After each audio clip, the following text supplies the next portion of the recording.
আসসালামু আলাইকুম and welcome to another lecture, যেখানে আমরা বিসিএস প্রিলিমিনারি প্রস্তুতির নৈতিকতা, মূল্যবোধ এবং সুশাসন অংশটি নিয়ে আলোচনা করছি। সো অ্যাট ফার্স্ট যে দুটো লেকচার হয়েছে সেই দুটো লেকচারে আমরা কিন্তু নৈতিকতা প্রথমত আমরা শিখেছি যে এই অংশটি থেকে 10 মার্কের মধ্যে কিভাবে ভালো একটা মার্ক ক্যারি করা যায়। আমরা পুরো বিসিএসের সিলেবাসটা বিশ্লেষণ করেছি, তার উপর ভিত্তি করে নৈতিকতা এবং সুশাসন, মূল্যবোধ এবং সুশাসন অংশের প্রথম যে দুটি সেগমেন্ট অর্থাৎ নৈতিকতা এবং মূল্যবোধ, এই দুটো টার্মের স্বরূপ বিশ্লেষণ করার চেষ্টা করেছি।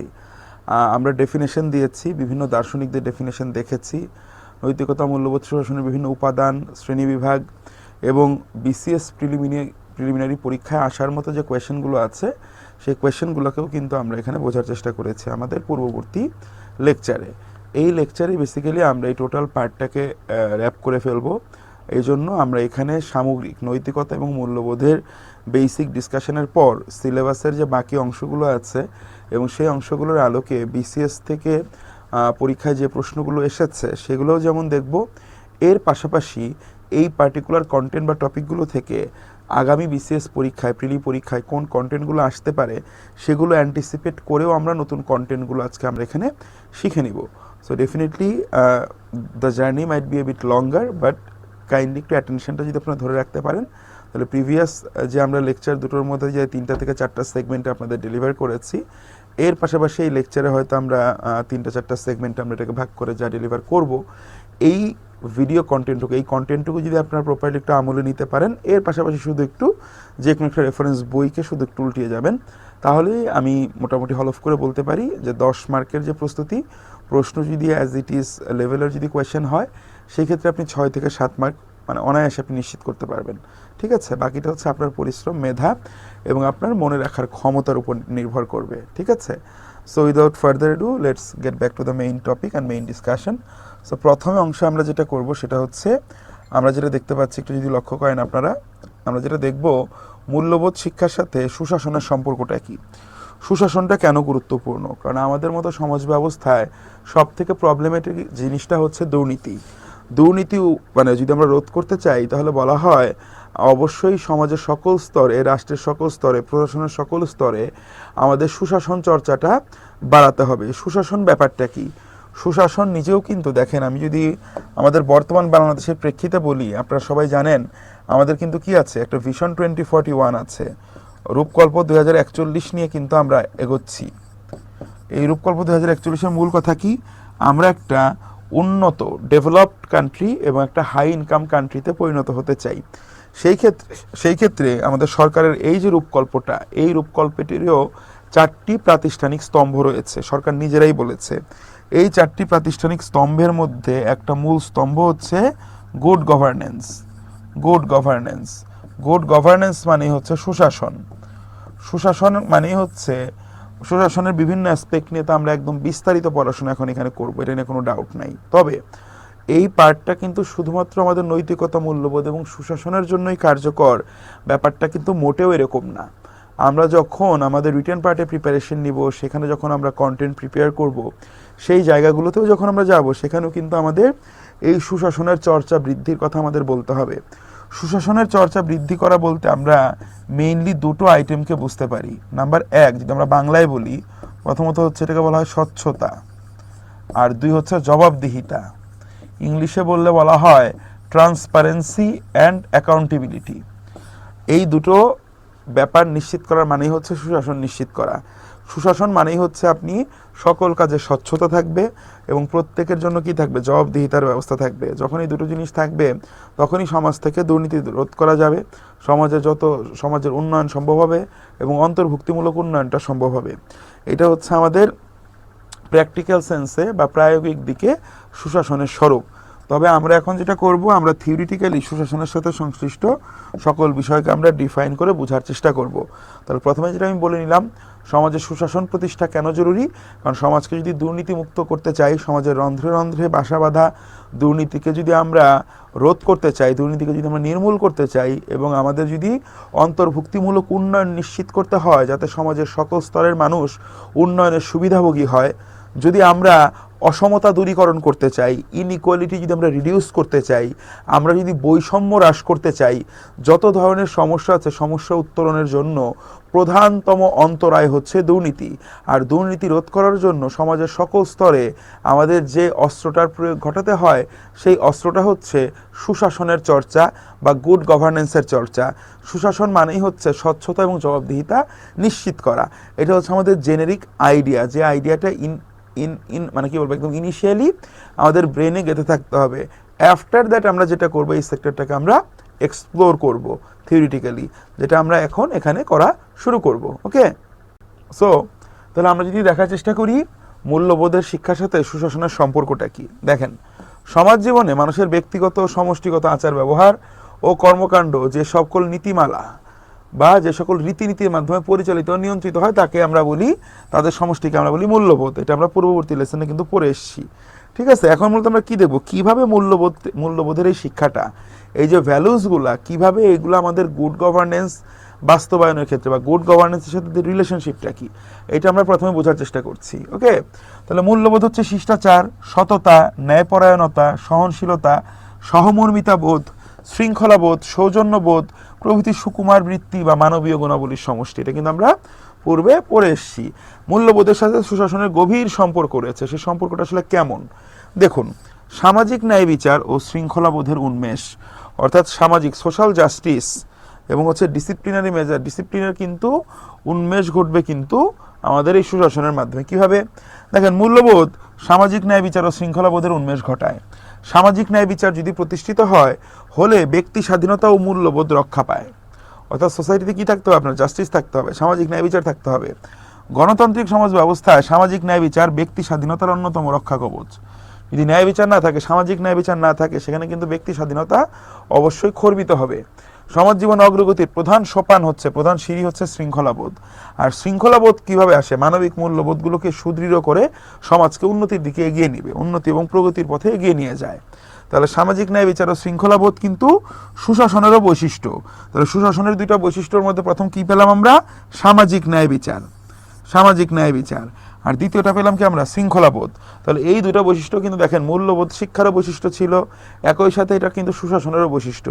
তাহলে এই মাধ্যমে, এই দুইটা বৈশিষ্ট্যের মাধ্যমে কিন্তু আমরা মূল্যবোধের শিক্ষার সাথে সুশাসনের গভীর সম্পর্ক দেখতে পাচ্ছি। যে সমাজ বা রাষ্ট্রে মূল্যবোধের এই দুটো উপাদান অনুপস্থিত, সেখানে কিন্তু কোনোভাবেই সুশাসন প্রতিষ্ঠিত হতে পারবে না। কারণ এই দুইটা কিন্তু শুধুমাত্র মূল্যবোধের যে বৈশিষ্ট্য তা না, এরা কিন্তু সুশাসনেরও গুরুত্বপূর্ণ বা অত্যাবশ্যকীয় উপাদান। এরপর দেখেন আইনের শাসন প্রতিষ্ঠা। আমরা পড়েছি আইন হচ্ছে বাধ্যতামূলক, আইন হচ্ছে মানুষের উপর বাধ্যতামূলকভাবে প্রয়োগ হয়। আইনের শাসন মূল্যবোধের একটি গুরুত্বপূর্ণ উপাদান। কারণ আইনের শাসন যদি প্রতিষ্ঠিত হয় তখনই ব্যক্তি তার সামাজিক মর্যাদা খুঁজে পাবে। মানে আইন যদি না থাকে ব্যক্তি তার কোনো সামাজিক মর্যাদা পাবে না, যে আইনের সঠিক প্রয়োগ না থাকে। ওকে, অধিকার ও কর্তব্য সংক্রান্তে সে নিশ্চিত হবে, সে বুঝবে, সে জানতে পারবে তার রাইট কতটুকু এবং তার রেসপন্সিবিলিটি কতটুকু, দুটাই কিন্তু সে বুঝবে। সে কিসের দ্বারা গাইডেড হবে, সে যখন ল থাকবে ল দ্বারা গাইডেড হবে। তাহলে আইনের শাসন এটা যেমন মূল্যবোধের সাথে রিলেটেড, ঠিক একইভাবে সুশাসন যদি নিশ্চিত করতে হবে অবশ্যই আমাদের আইনের শাসন হইতে হবে। কোনো জায়গায় যদি আইনের অনুপস্থিত থাকে, আইনের শাসন যদি অনুপস্থিত থাকে, সেখানে কিন্তু কখনোই সুশাসন বা গুড গভর্নেন্স কিন্তু সম্ভব না।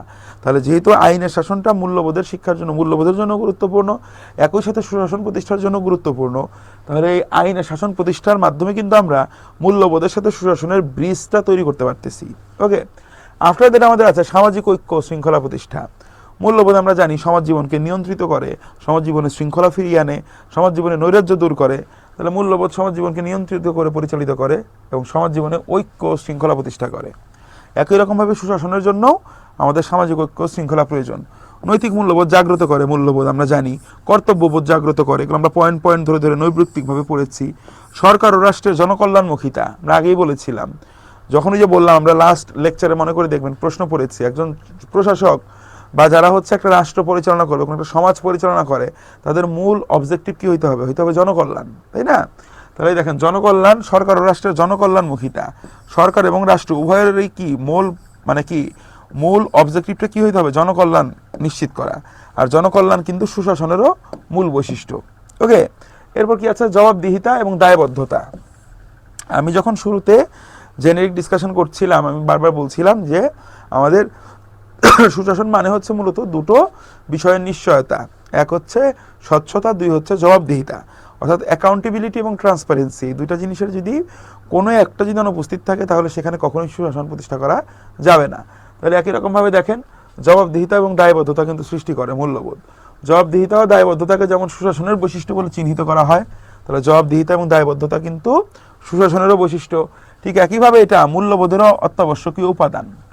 সুশাসনের বৈশিষ্ট্য একই সাথে মূল্যবোধেরও কিন্তু উপাদান। কি থাকতে হবে? জবাবদিহিতা থাকতে হবে এবং দায়বদ্ধতা থাকতে হবে, রেসপন্সিবিলিটি নিতে পারতে হবে। তাহলে সুতরাং সুশাসন যদি আমরা পেতে চাই তাহলে অবশ্যই আমাদের আগে মূল্যবোধ নিশ্চিত করতে হবে, মূল্যবোধের প্রতি শ্রদ্ধাশীল হইতে হবে। এজন্যই বলা হয় যে ব্যক্তিগত, সামাজিক ও রাষ্ট্রীয় জীবনে মূল্যবোধ এবং সুশাসনের সম্পর্ক খুবই নিবিড়। ইনফ্যাক্ট আমরা বলতে পারি এরা একে অপরের পরিপূরক। যদি মূল্যবোধ নিশ্চিত করা না যায়, সেখানে মূল্যবোধ যদি সমুন্নত না যায়, সেখানে কিন্তু কোনোভাবেই আমরা সুশাসন প্রতিষ্ঠা করতে পারবো না। তো যদি সামারি করি তথ্যকণিকা আকারে পয়েন্ট বাই পয়েন্ট ধরে, যেগুলো পরীক্ষায় আসবে, তাহলে বর্তমান গণতান্ত্রিক স্বৈরশাসনমূলক দেশগুলোতে যা লক্ষ্য করা যায় না, যে সকল দেশে স্বৈরশাসন আছে, গণতান্ত্রিকতার মোড়কে থাকুক বা সরাসরি স্বৈরশাসক থাকুক, যে দেশগুলোতে স্বৈরশাসন থাকে সেখানে কি অনুপস্থিত থাকে? আইনের শাসন থাকে না। কারণ তখন দেখা যায় আইনের শাসন প্রতিষ্ঠিত করা হয় না। যারা ওই স্বৈরশাসক তারা আইনের শাসনকে কি করে? প্রভাবিত করে। ঠিক আছে? স্থানীয় সরকারকে যদি শক্তিশালী করতে হয় তাহলে আমাদের লাগবে হচ্ছে সুশাসন, স্বচ্ছতা এবং জবাবদিহিতা। স্থানীয় পর্যায়ে সরকারের যারা প্রতিনিধিত্ব করে তাদের প্রত্যেকটা কাজ, প্রত্যেকটা প্রকল্প বাস্তবায়ন সবকিছুতে স্বচ্ছতা নিশ্চিত করতে হবে এবং প্রত্যেক স্টেক হোল্ডারের জবাবদিহিতা নিশ্চিত করতে হবে। ওকে, সুশাসন প্রতিষ্ঠায় অপরিহার্য জিনিস কি? মূল্যবোধের শিক্ষা, কিছুক্ষণ আগেই পড়েছি। সুশাসন প্রতিষ্ঠায় সমাজের কাঙ্ক্ষিত পরিবর্তন ও সংস্কার সাধনে ভূমিকা রাখবে কি? মূল্যবোধের শিক্ষা। মূল্যবোধের শিক্ষা আরও কি করে? সুশাসন প্রতিষ্ঠার সাথে সাথে বিকাশ লাভ করে। জনগণের অংশগ্রহণ যে শাসন ব্যবস্থার অন্যতম বৈশিষ্ট্য। সুশাসন, গুড গভর্নেন্স হইতে হলে অবশ্যই শাসন ব্যবস্থায় জনগণের পার্টিসিপেশন লাগবে, নাহলে সুশাসন হবে না। রাজনৈতিক ঐক্যমত্যের প্রভাবে যা প্রতিষ্ঠিত হতে পারে না। সুশাসন, সুশাসন নিশ্চিত করতে হলে অবশ্যই আপনার রাজনৈতিক ঐক্যমত্য লাগবে। এর যদি কোনো অভাব থাকে, পলিটিক্যালি যদি মনে করেন যে ঐক্যমত্য না থাকে, সেক্ষেত্রে কিন্তু কোনোভাবেই সুশাসন প্রতিষ্ঠা করা সম্ভব না। ক্ষমতার বিকেন্দ্রীকরণ যদি করা হয় তখন কিন্তু কি হয়? স্বেচ্ছাচারিতা, ক্ষমতার অপব্যবহার রোধ হয়।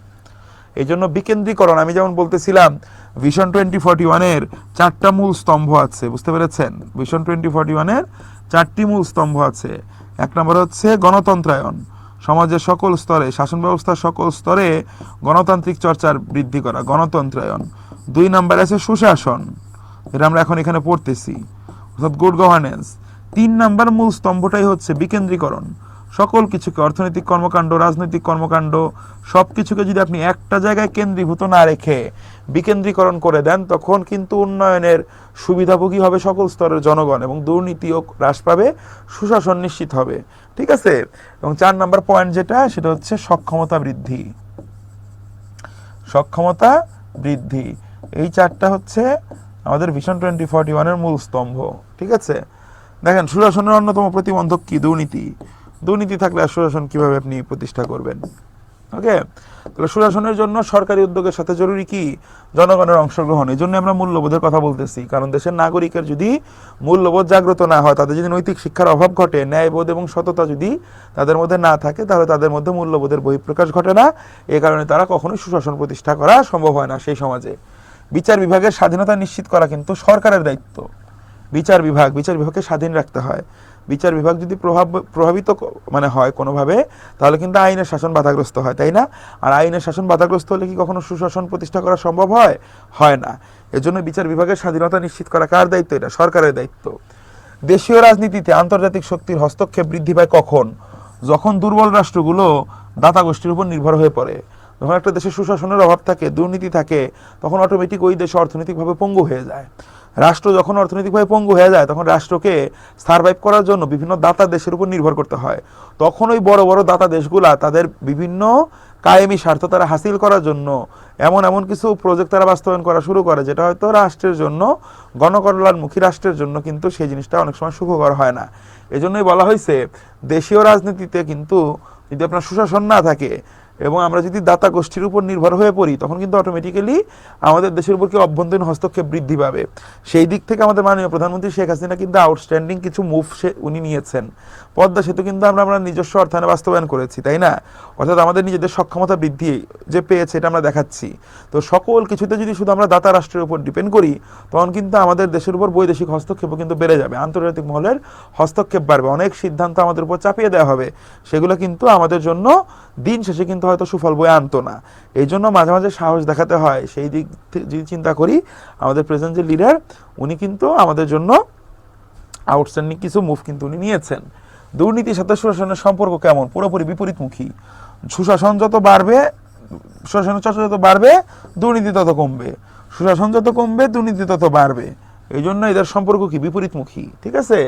প্রশাসন যন্ত্রের মূল ধারক কি? ধরাকর বাহককে সরকার। সুশাসনের প্রথম পক্ষ সরকার আর দ্বিতীয় পক্ষকে জনগণ। সরকার আর জনগণের মধ্যে যে কি আমার যে সকল ধরনের কোলাবোরেশনটা হবে সেটি হবে কিসের মাধ্যমে? সুশাসনের মাধ্যমে হবে। সুশাসনের মূল লক্ষ্যটা কি? আর্থসামাজিক এবং রাজনৈতিক উন্নয়ন। আমি শুরুতেই বলেছি মূল অবজেক্টিভ উন্নয়ন। উন্নয়ন করতে চাইলে দুর্নীতি রোধ করতে হবে, দুর্নীতি রোধ করতে হলে সুশাসন প্রতিষ্ঠা করতে হবে, সুশাসন প্রতিষ্ঠা করতে হলে জনগণের জন্য মূল্যবোধের শিক্ষা থাকতে হবে। আর মূল্যবোধের শিক্ষা তখনই থাকবে যখন তার নৈতিক শিক্ষা থাকবে। তো এটাই হচ্ছে সেই রিলেশনশিপ, নৈতিকতা, মূল্যবোধ এবং সুশাসন। আলটিমেট ডেস্টিনেশনটা কি? সুশাসন। এবং সুশাসন থেকে আমরা কোথায় যেতে চাই? আমরা অন্তর্ভুক্তিমূলক উন্নয়ন নিশ্চিত করতে চাই, জবাবদিহিতামূলক শাসন ব্যবস্থা কায়েম করা। এই যে জবাবদিহিতা, ঠিক আছে, স্বচ্ছতা এবং জবাবদিহিতা। সুশাসনের সাথে কল্পনা করা যায় না গণতন্ত্র ছাড়া। গণতন্ত্র না থাকলে সুশাসন থাকবে না। কারণ গণতন্ত্র না থাকলে রাষ্ট্রের মূল স্টেক হোল্ডার যারা সরকার, যারা আসলে নির্বাচন করে কারা? জনগণ।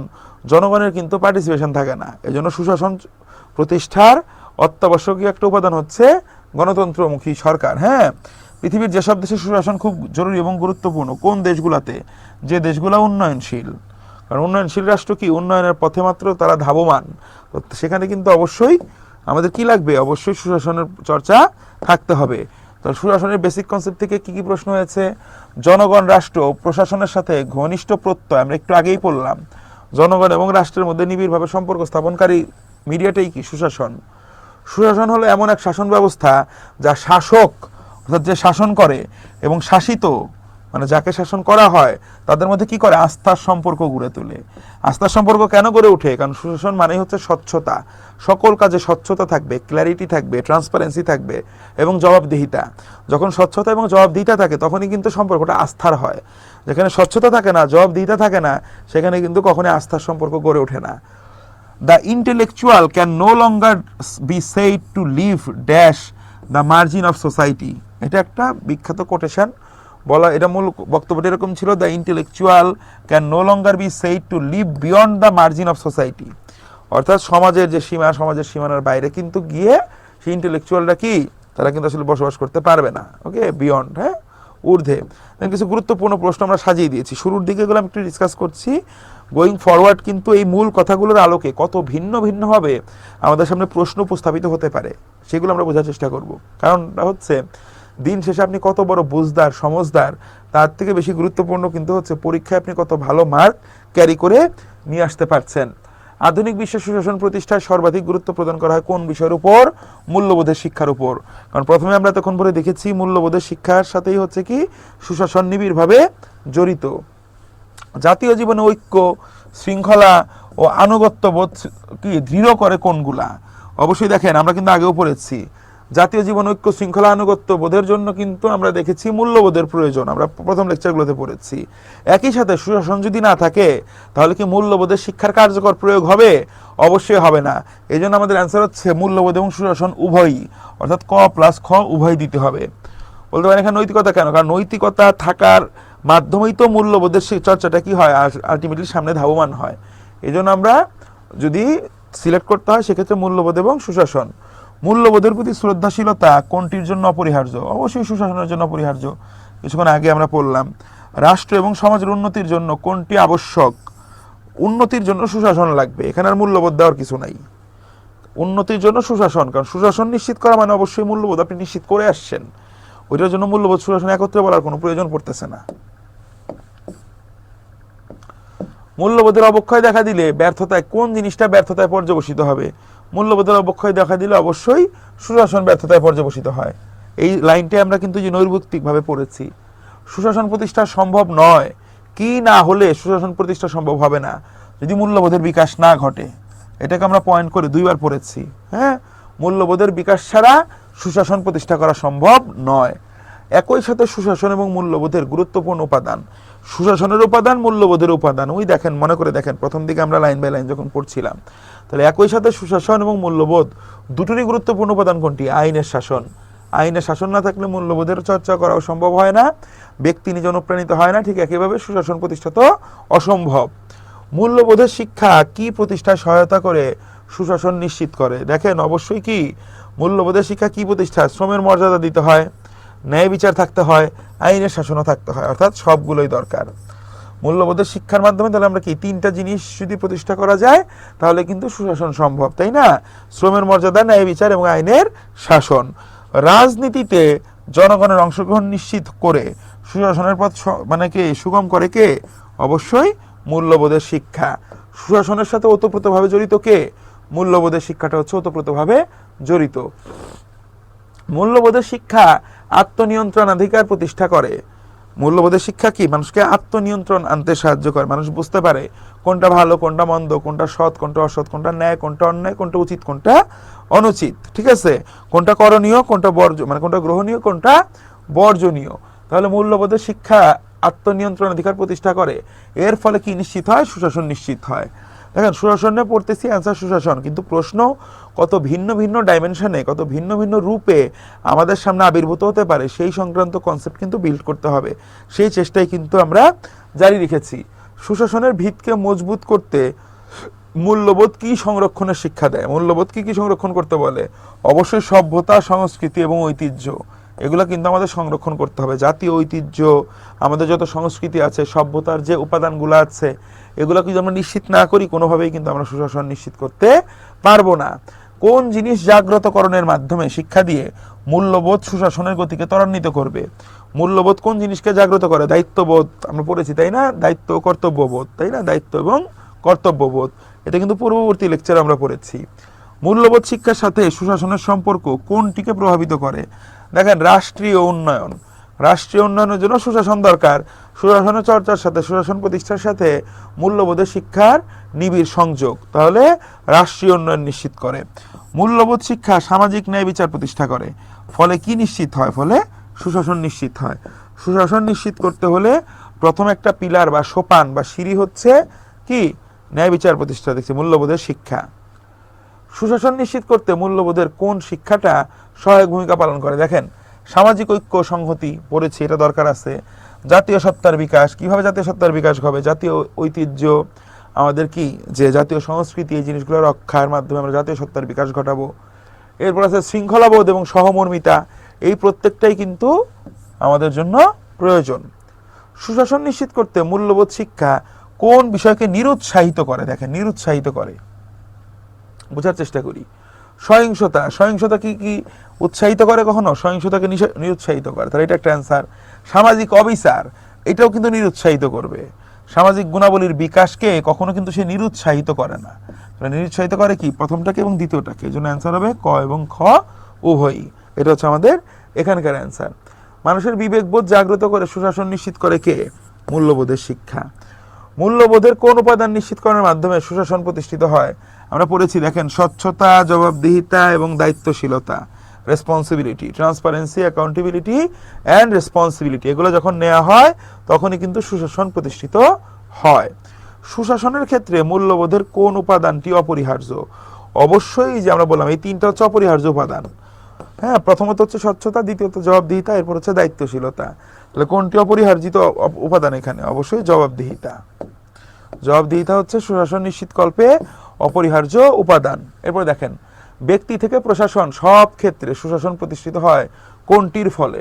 অবশ্যই যখন মূল্যবোধের দৃঢ় প্রভাব থাকে, মূল্যবোধ যখন প্রতিষ্ঠিত হয় সমাজে, তখনই কিন্তু ধীরে ধীরে সুশাসন প্রতিষ্ঠা করা সম্ভব হয়। সামাজিক ন্যায় বিচার নৈতিক মূল্যবোধের এমন এক অংশ যা ছাড়া সুশাসন হচ্ছে অলীক কল্পনা। তাহলে সামাজিক ন্যায় বিচার যদি না থাকে তাহলে কিন্তু কখনোই সুশাসন প্রতিষ্ঠা করা সম্ভব হবে না। মূল্যবোধের শিক্ষা, মূল্যবোধের যে শিক্ষা ছিল আমাদের, সে মূল্যবোধের শিক্ষা কোন ধরনের মর্যাদা প্রতিষ্ঠা করে সুশাসন নিশ্চিত করে। সে কিন্তু শ্রমের মর্যাদা দেয়, কর্তব্য পরায়ণতা দেয়, ব্যক্তির মর্যাদা কিন্তু নিশ্চিত করে না। এই জন্য অ্যান্সার হবে কি শ্রমের মর্যাদা। মূল্যবোধ শিক্ষার ফলে কোন দিকটি প্রতিষ্ঠিত হয়ে ধনী দরিদ্রের বৈষম্য কমে সুশাসন নিশ্চিত হয়। তাহলে কি আইনের শাসন, স্বচ্ছতা, জবাবদিহিতা, দায়িত্বশীলতা পড়তেছি না আমরা, তো এই জিনিসগুলো কিন্তু ঘুরে ফিরে বিভিন্নভাবে আমাদের সামনে আসবে। তাহলে এটা হচ্ছে কি আইনের শাসন। নাগরিক কর্তব্য পালনের শিক্ষা দিয়ে সুশাসনকে ত্বরান্বিত করে কোন বিষয়টি, অবশ্যই মূল্যবোধের শিক্ষা। তাহলে মূল্যবোধের শিক্ষা হচ্ছে আমাদের নাগরিক কর্তব্য পালনের কি দায়িত্বকে কি করবে, ত্বরান্বিত করবে। সরকারের কার্যকারিতা কখন নষ্ট হয়, সরকারের কার্যকারিতা কখন নষ্ট হয়, যদি নীতি প্রণয়ন এবং সিদ্ধান্ত গ্রহণের দক্ষতা যদি না থাকে সরকারের, তখন সরকারের কার্যকারিতা নষ্ট হয়। টাকা পয়সার অভাবে হয় না, বিরোধী দলের সহিংস আচরণের ফলেও হয় না, দাতা দেশগুলোর সাহায্য, মূলত হচ্ছে নীতি প্রণয়ন এবং সিদ্ধান্ত গ্রহণ। আপনি কখন উচিত সিদ্ধান্ত, যখন যে সিদ্ধান্ত নেওয়া দরকার সেই সিদ্ধান্তটা আপনি তখন নিচ্ছেন কিনা, এর উপর ভিত্তি করেই কিন্তু মূলত কি হয়, আপনার সামগ্রিক চিত্রটা ফুটে উঠবে। পরিবর্তন এবং প্রতিরোধের মানসিকতা প্রকটভাবে দেখা দেয় কাদের মধ্যে, পরিবর্তন প্রতিরোধের মানসিকতা প্রকটভাবে দেখা যায়, এগুলো কারা দেখায়, আমলাদের মধ্যে। তারা কিন্তু পরিবর্তনের মানসিকতা তারা দেখান, কারণ তারাই কিন্তু মাঠ পর্যায়ে এগুলো স্থাপন করবেন। সুশাসনের সাথে নিবিড় সম্পর্ক রয়েছে মূল্যবোধের শিক্ষার, এটা আমরা এর নিয়ে বোধ হয় 3 থেকে 4 বার পড়লাম। আইনের শাসন যদি না থাকে তাহলে সুশাসন বাধাগ্রস্ত হয়। আমাদের জানা জিনিসগুলোই প্রশ্নাকারে বানিয়ে উপস্থাপন করলাম। ব্যক্তি, সমাজ, রাষ্ট্র এবং বিশ্ব ব্যবস্থাকে সংকট ও অবক্ষয়ের হাত থেকে রক্ষা করার উদ্দেশ্যে কোন ধারণার উদ্ভব হয়েছে, অবশ্যই মূল্যবোধের শিক্ষা, কারণ এই মূল্যবোধের শিক্ষাই তো আবার আমাদের সুশাসনকে ট্রিগার করবে। মূল্যবোধের শিক্ষা নিশ্চিতকরণ এবং সুশাসনের জন্য কোন গুণটিকে আমাদের জাগ্রত করা আবশ্যক, আমাদের বিবেক জাগ্রত করতে হবে। বিবেক যদি জাগ্রত না হয় এদের কোনোটি কিন্তু আলটিমেটলি জাগ্রত হবে না। ওকে, সো এই মুহূর্তে আমাদের যেটা হচ্ছে মূল্যবোধের শিক্ষা এবং সুশাসনের কোরিলেশন আমরা দেখেছি।